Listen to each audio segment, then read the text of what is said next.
ಮಂಗಳೂರಲ್ಲಿ KGF cinema ಮಾದರಿಯಲ್ಲಿ ಪತ್ನಿಗೆ ಗಿಫ್ಟ್ ನೀಡಿದ ಪತಿ.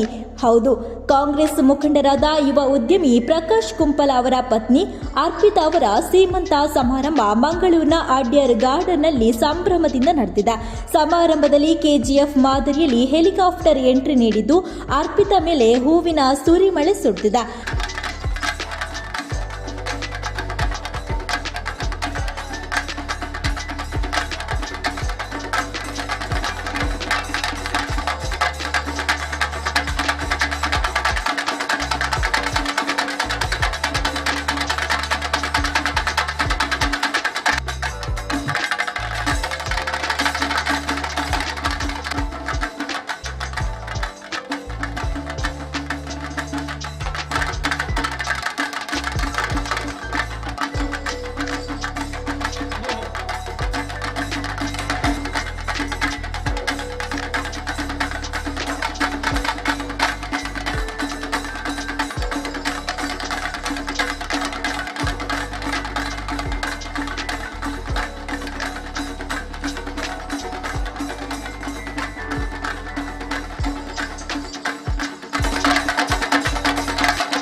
ಪತ್ನಿ ಸೀಮಂತಕ್ಕೆ ಪತಿ ಪ್ರಕಾಶ್ ಕುಂಪಲ ವಿಶೇಷ ಉಡುಗೊರೆ ನೀಡಿದ್ದು, ಅರ್ಪಿತಾ ಅವರು ತನ್ನ ಯಜಮಾನ ಕೊಟ್ಟ ಸರ್ಪ್ರೈಸ್ಗೆ ಫುಲ್ ಖುಷಿಯಾಗಿ ಸಂಭ್ರಮಿಸಿದ್ದಾರೆ.